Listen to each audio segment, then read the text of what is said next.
Hi everyone, and welcome to our next Community Spotlight. Today, we'll be talking to Dr. David, a professor of piano at Central Michigan University. Dr. David is an active participant in the movement devoted to performance anxiety management. Her contributions to this cause include the development and implementation of a successful performance anxiety management course at Central Michigan University. Dr. David and I talked about the origins of her starting this course at CMU. We also talked about where this anxiety itself can come from, and as musicians, ways to manage and approach this anxiety. I hope you enjoy. This is Dr. David. Just the first topic then of the performance anxiety management class. Okay. Like I said, I've heard so many great things from, teachers, like from schools of music, not even at CMU, just all over, because it's definitely a very rare and specific thing to teach that at a school of music. So, could you talk about just how that originated, the origins of the class? Yeah, well, okay, we could be here until midnight because this is there's a long story behind That's it, but I'll try to give you the shorter version. Okay. But in essence, I was noticing that my piano studio, several pianists hands were shivering when they had performances, public performances. Feet, especially girls with high heels, and the feet were trembling. And it was not a pedal vibrato technique.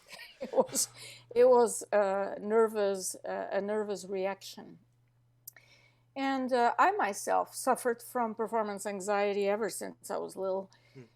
But I overcame it because I did a lot of work in that sense. So a lot of experience, a lot of work in overcoming it. And I thought, if I could do this, how about I do this for my students? And so I proposed the class in the School of Music. And originally I thought it's just going to be for the piano studio. And so we opened a cap of 10 people max for the class. And next thing I know, I had 43 students wanting to take the class. So we had to open 2 sections of it. And it was a very popular class from the beginning. So that's why the intention was to help other musicians, and what started as being a helpful course for pianists ended up being a helpful course for, any instrumentalist, vocalist of the School of Music. And now I offer the class every year, once a year, and it's always filled to capacity. Cool. Well, Yeah. So then kind of going along that line, the very first year that you ran it then, what was, because you talked about it being mostly just for your studio and your students and piano students, what was kind of the things that might have surprised you, the general reception of it, or were there certain aspects of the class that students were drawn to that maybe you didn't expect, or things along that line? Well, okay, so even though I intended the class to be just for pianists at first, because I never expected it to be so well received, but I knew this was a needed topic to present. I knew that. But I actually had, my first semester, I had 43 students. So I had people from all instruments and vocalists as well, as I said before. But what surprised me was how we all have performance anxiety. And even those who think they can control their nerves, that's great, but they still have it. It's just that they know how to channel that energy. I think of performance anxiety as being a form of energy. And you either know how to channel it in a positive way or you don't, and then it becomes detrimental to the performance. It's very simply what happens. So in the course, I was just teaching how to channel that energy into a positive path, but also trying to manage the amount that you allow to surface, because this is the problem. You need a little bit of it to have an exciting performance. Otherwise, if you go on stage without feeling energetic and a little bit with those butterflies, then the performance is probably going to be not very interesting. So that's one of the things that we did. But the thing that really surprised me was how deeply rooted this really is and how widespread this is. And it started during that semester, that realization. Hmm. Does that answer? Yeah, that's great.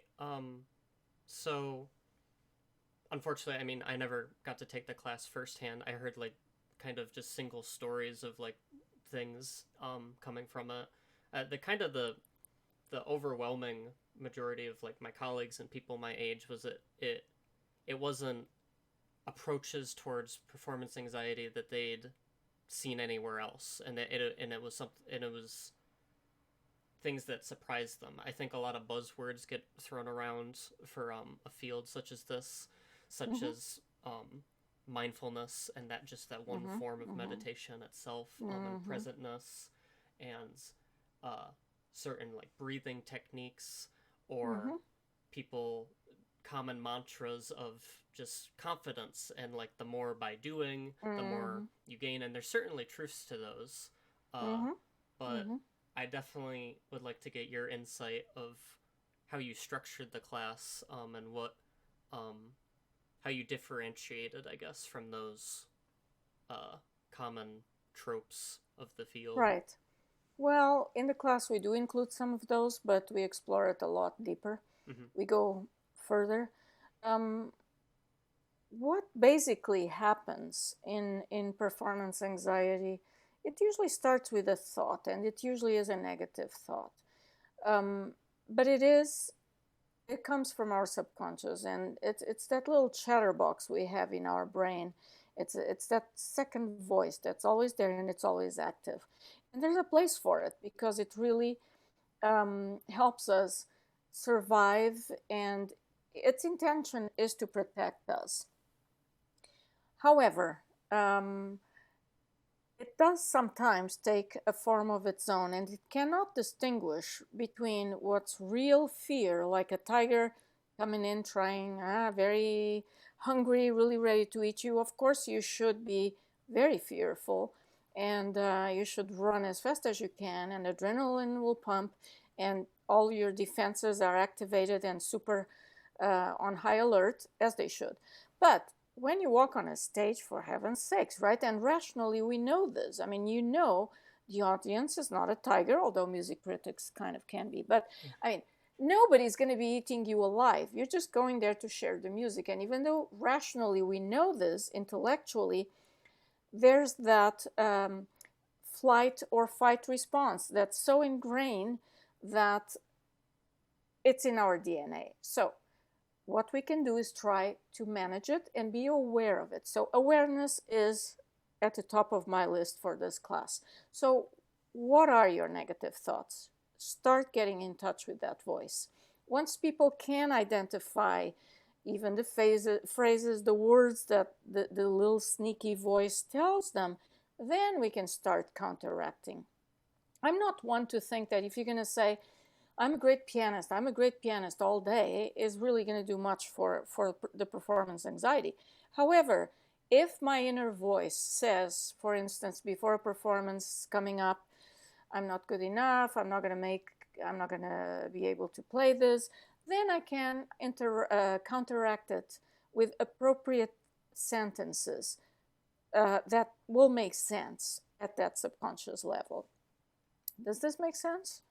Yeah, so I mean, Difficult to explain, but yeah. yeah, not necessarily specific like positive self talk or that, and but like being aware of Well, I think the negative, self talk, the positive self talk is very important, for but it sure. has to have a goal, a purpose. It's not just being positive to be positive, Mm-hmm. in this case, of course.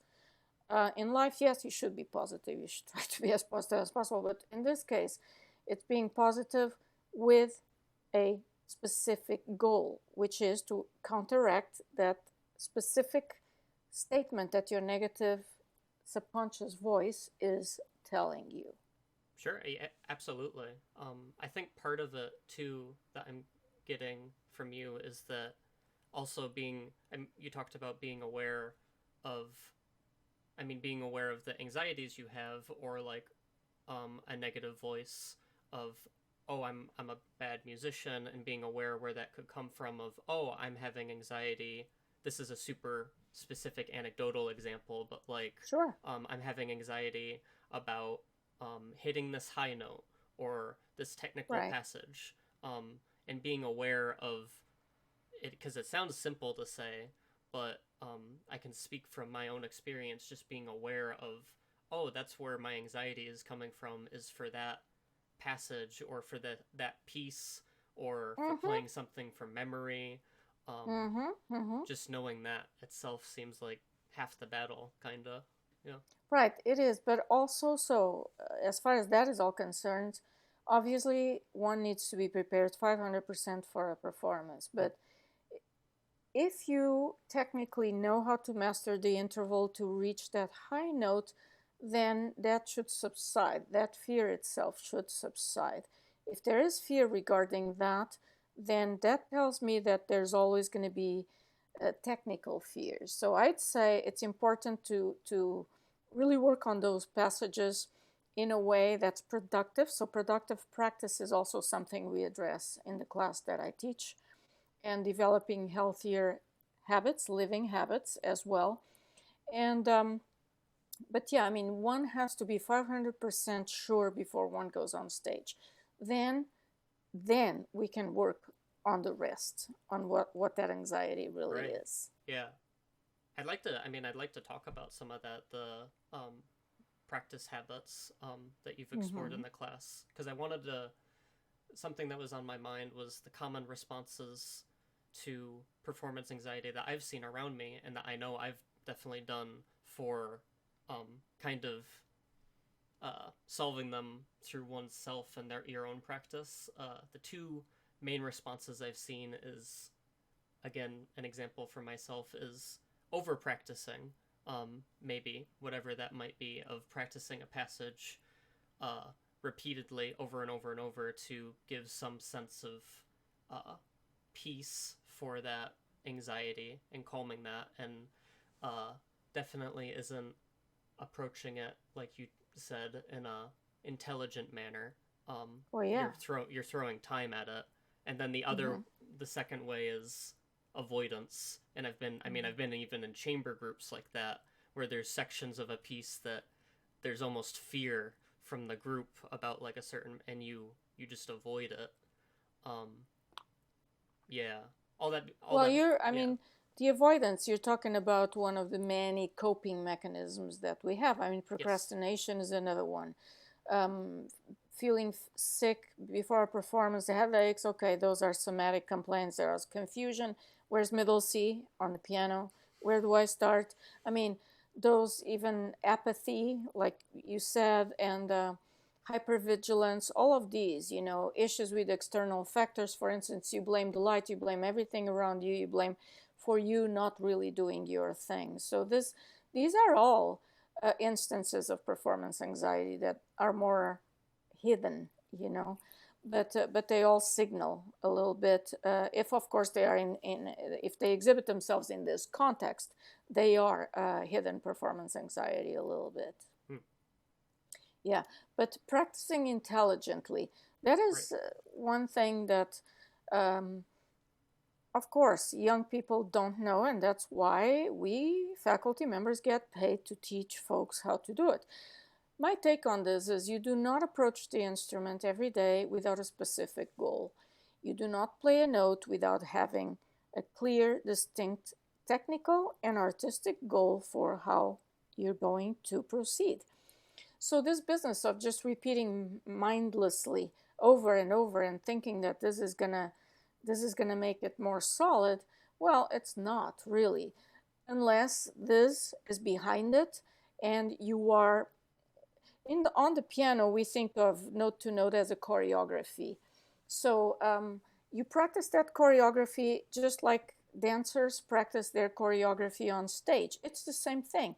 For any instrument, it's really a choreography of the hands, and then, of course, for vocalists, of the voice. But it's very important to understand how to get from note to note, what the physical motion is, and practicing that over and over, yes, sure, but also listening, always listening to what you're doing.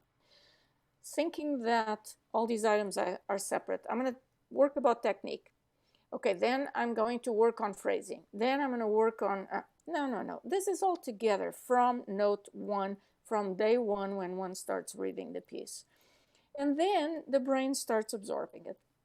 Another tool that I teach students, practice slow. I mean, slow to the point where your brain doesn't even know what the next note is. So, but if you build that connection at a very slow tempo, it will be ingrained forever, because that's how these connections in the brain are made. The long-lasting connections are not made by playing in tempo or fast over and over. That's just not going to last long. But the practicing slower, so slow that from note to note you have to really learn what the next note is, and then gradually start speeding it up to tempo, very gradually, then yes, that will stay forever if you do it every time with the right fingering, the right motion, the right movements, the right dynamics, the right articulations, etc., etc. So always a goal in mind. The moment you grab the instrument, or your hands are at the piano, or you hold your instrument, or you start singing, you need to have a goal in mind. Yeah. A part of that I want to talk about is you talked about listening, and not just physically playing, whatever that might be for us instrumentalists. And just, I guess not even a question, but just stating uh, through my own experiences that it's physically you can put yourself through the motions of playing, and you could play 8 hours a day.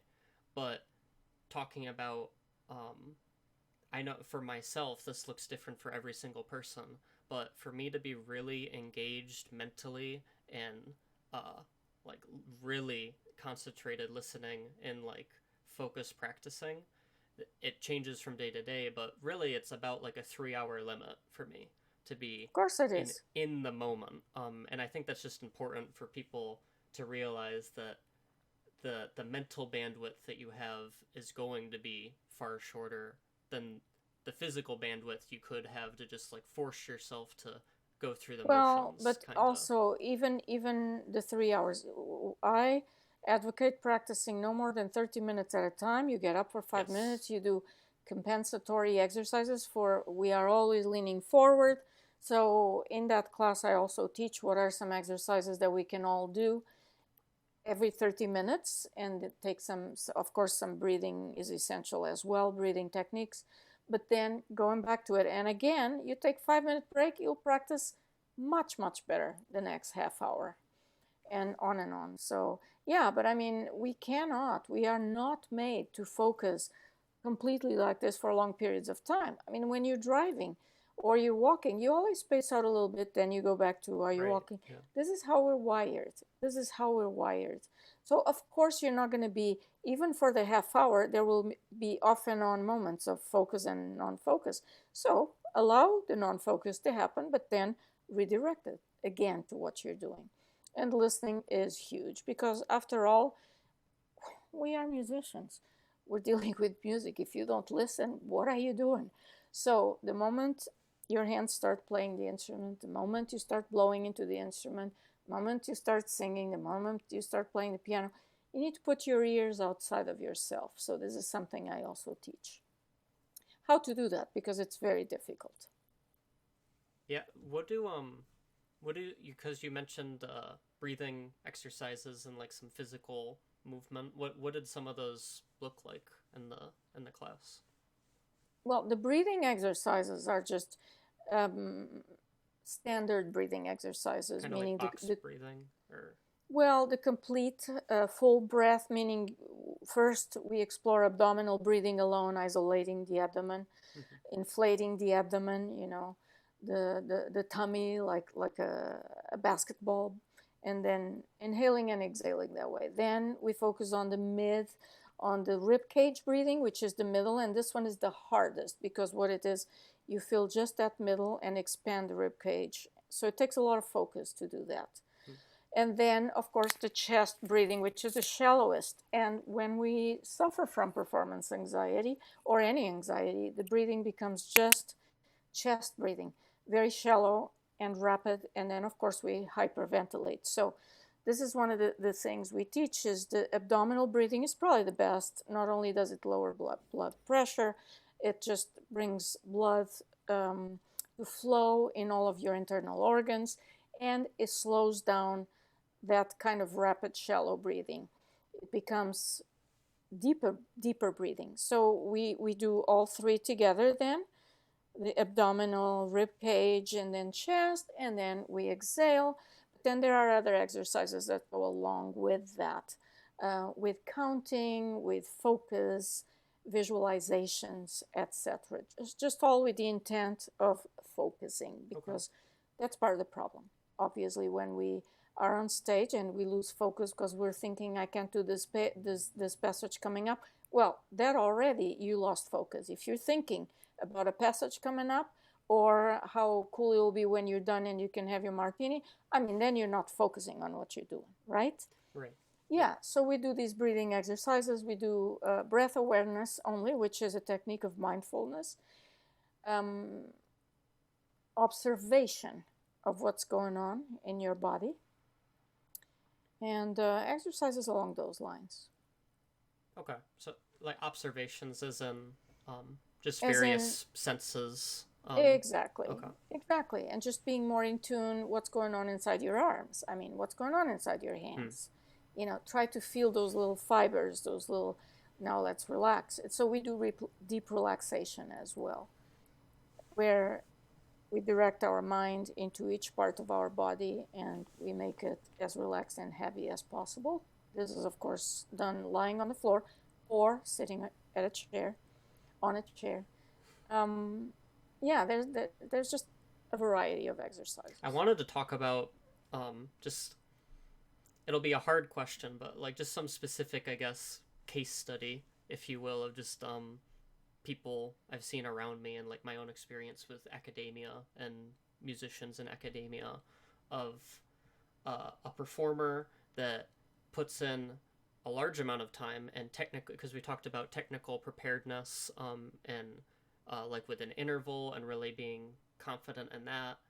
And in this case, in this student or musician, they are very prepared and they do practice thoroughly.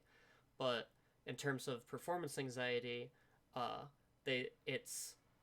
definitely been there and I've seen it from my colleagues where it just is ultra extreme.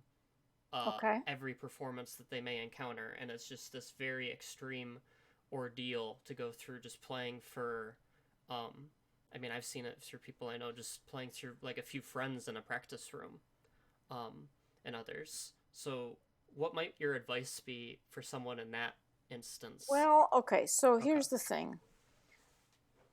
I'm not one who thinks that you have to know the exact cause of your performance anxiety. However, this is going to be a very unique suggestion because it depends on the individual. It depends on the severity of those symptoms. If, let's say, a musician can practice and play really 100% beautifully, fantastically well when they're alone, but then they get to a performance and they give no more than 50 to 60%, then in that case, I would say repeatedly, of course, if there's a pattern of that where the performance anxiety really detracts, then I'd say maybe it wouldn't be a bad idea to seek counseling and try to figure out where it came from, because we, I mean, there could be family dynamics that people feel unsafe when they were children,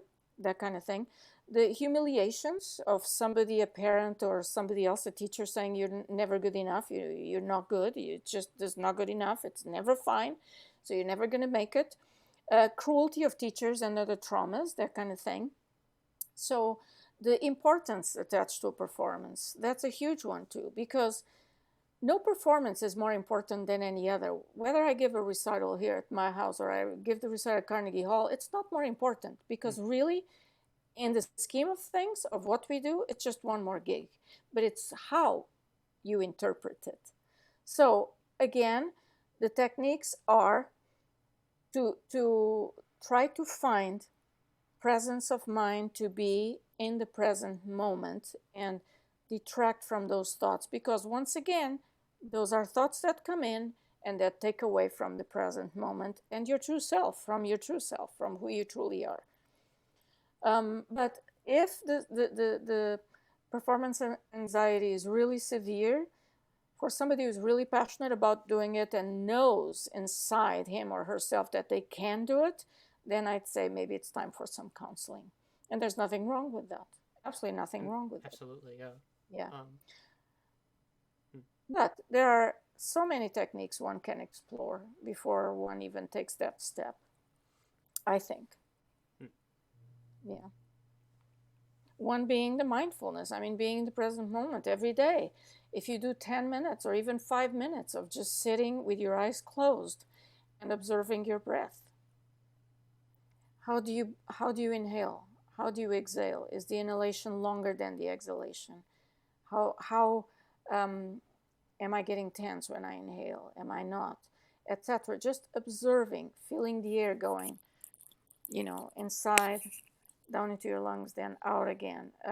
So this kind of consciousness is very important, and it's a first step. For sure. And I guess just not another question, but just like packing on another statement to it. Just to, if a certain meditation or a certain breathing exercise doesn't work for you, to anyone like dealing with that, to try other ones, because I know I was in that boat where my mind works in a certain way, and I'm like, I haven't like gotten diagnosed or anything, but it's probably ADHD, and it's a little more like hyperactive. So certain breathing exercises that well, I mean, basically any one that you'll find in mindfulness didn't work for me, but there's several that I do that alternate breathing of like each individual nostril. Absolutely. Yeah. And that worked. That was great. Yeah, and that's a yoga technique, pranayama of breathing. And of course, yoga is wonderful to do as well. Pilates, any of those physical activities. And that brings me to physical exercise. I mean, it's crucial. Now, I'm terrible because I'm not good at doing that. You have to drag me by my hair to go to the gym. But at least I walk my dogs. Not very fast, but I move a little bit. But yeah, that's something that really helps, because when I was really active physically, I notice a big difference. It just improves your overall well-being. Again, it lowers blood pressure. You can think more clearly. You practice much better. And it really doesn't take much more than just a vigorous walk around the block. I mean, if you can build that in the morning before you even go to school, that's a wonderful thing to do. Or before going to bed, just walk before dinner, after work, after getting home from school. So physical activity is very important. Keeping active, moving. Yeah, absolutely. And with it's just funny because I was thinking about it, because from the saxophone world, and it's with any instrumentalist, but when you get to like collegiate studies, there's definitely a fixation on a hyper optimization of the equipment that you have, and like now recently, like saxophonists are putting different like brace metal things or like stuff between the neck and like adding just more massive brass to it, and things like that. But I know for it's really easy to get fixated on that physical thing, but then you're not even thinking about your own body and your own like your own mind and your own physical health when playing it, and how that affects playing it. So I'd say that too, for people that are looking to have the best possible performance and like play the best way they know they can, to not just fixate on the type of like lacquer you have on a horn or something, but just how you feel. Yeah. Absolutely. I just wanted to touch upon something that I think is a big cancer among musicians. The word is perfectionism, because of course we all want to play at the best of our ability. But see, there's a difference right there, because there's nothing wrong with trying to play at the best of your ability. But what can never be achieved is perfectionism, because it just doesn't exist. So simply because we're human beings and we're not wired to be perfect. So that's never going to happen. And it's a downfall. One of the things that I noticed in my performance anxiety class that I teach, performance anxiety management, is how many people in their first essays would write that their fear was to not be perfect. And I'm thinking, of course, when you put that kind of pressure on yourself, which is unattainable, you have a problem at the start. So it's one thing I say, from your vocabulary, you're eliminating that word. Perfect and perfectionism in music does not exist. Now, what exists is hard work, conscious work, and believing in yourself and practicing in a productive way. That, yes, but all you can achieve is the best that that person, can achieve at the moment, given the circumstances that led them to that moment. So I think this is a very important thing, especially for young students to realize, because especially the young ones, they're very competitive and they want to be perfect and better. No, no, no. You're just going to share the music, and that's a huge thing too. This is not about us. When we perform, it's not about you, Emmett, or me, Alexandra, trying to show off and trying to, people go, oh, she's so good, he's so great, oh, look at how he played. No, no, no. This is not about our ego. It's not for that. That's not why we're doing this. We're doing this to communicate and share the music. So that statement in itself already heals a lot of people, because a lot of people think that it's to glorify myself, it's for me to show off, to show them how good I am technically and artistically. No, it's not. It's not. Sorry, but it's not. Yeah. And I mean, the more higher ed that I got, the more, I mean, you're right, the more fixation on the technical there was. And especially just with the topic of perfectionism, especially if you're, I mean, it's like you talked about, if you're setting a bar like that, of course you'll have anxieties or like thoughts about, like, because you're not going to be able to hit it. I mean, a common one I know is just comparisons to like album recordings of like a player that you really like, of a piece that you're playing, and this piece has been like, I mean, it might have been like 2 takes, or it could have been like 30 different takes spliced together. Absolutely. And Absolutely. it is not going to, your like performance will not be like that, like Right. audio engineered Right. one. Right. But I also don't think that the public, the audience, goes to live concerts expecting that kind of proficiency, flawless to a T. I think people go to live audiences because they want to experience, they want to have that human, one personal experience with a performer producing and creating in the moment his or her interpretation or his her own music. So I don't think audiences are expecting that, but we musicians are our worst enemies, because we expect that from ourselves, wrongly, wrongly so, wrongly so, because it's been ingrained. We've been brainwashed. It's just very simple. We have. Yeah. I mean, we have. Yeah, we have.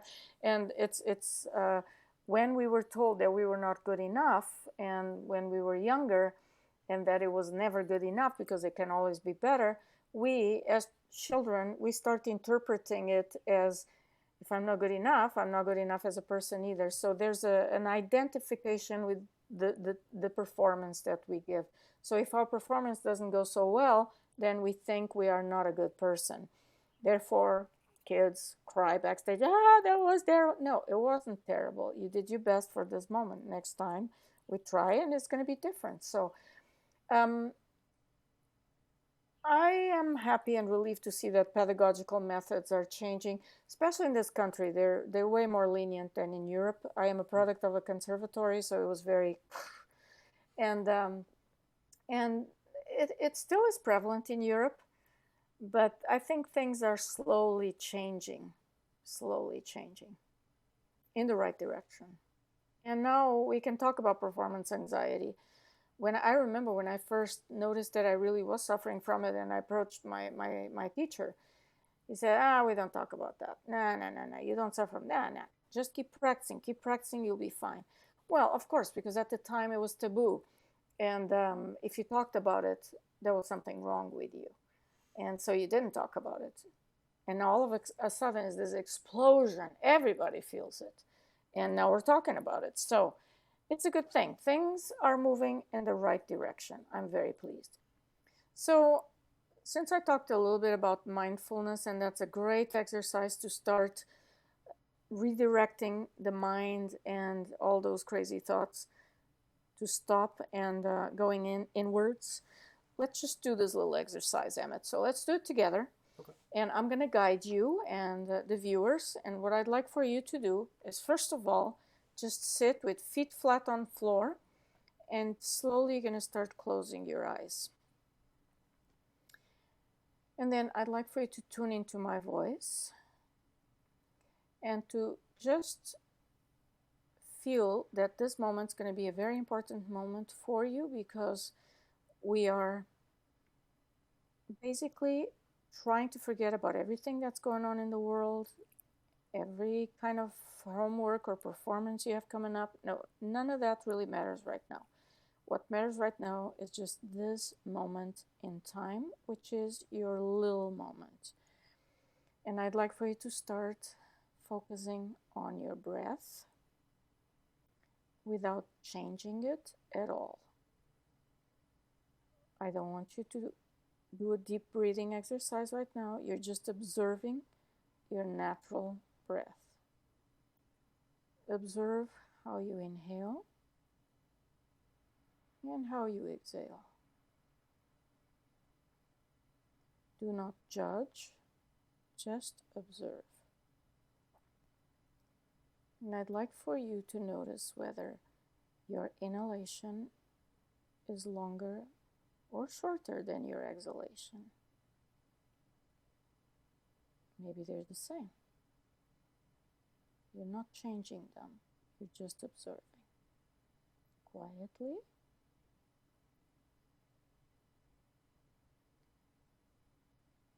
And just keep doing this for a couple of minutes. Of course, it's possible and likely that some thoughts will creep in. And what you need to do when any thoughts come in, don't fight them, accept them for what they are, but redirect your attention to your breath. A thought comes in, acknowledge it, change it into a butterfly, let it fly off your head, and redirect your attention back to your breath.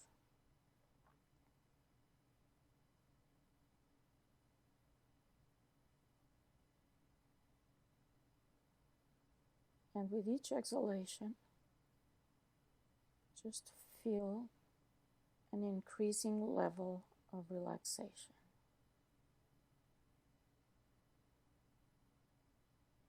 And let go.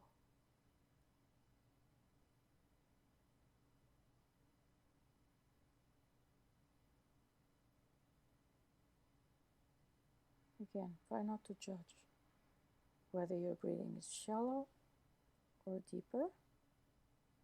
Just let it be. Let it be.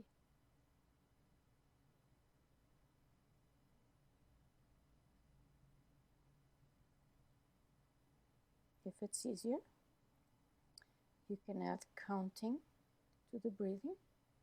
You can inhale in 1, 2, 3. Exhale 1, 2, 3. Inhale.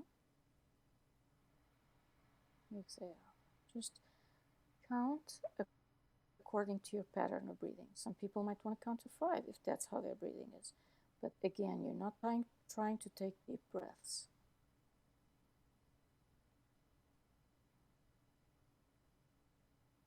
Or you can just count breaths. That's another technique, meaning you count the first inhalation, 1, 2. So you just count on the inhalation, and you can decide you reach 5 and start back at 1, or reach 10 and start back at 1. These are all ways to try to get you to focus back into your breath.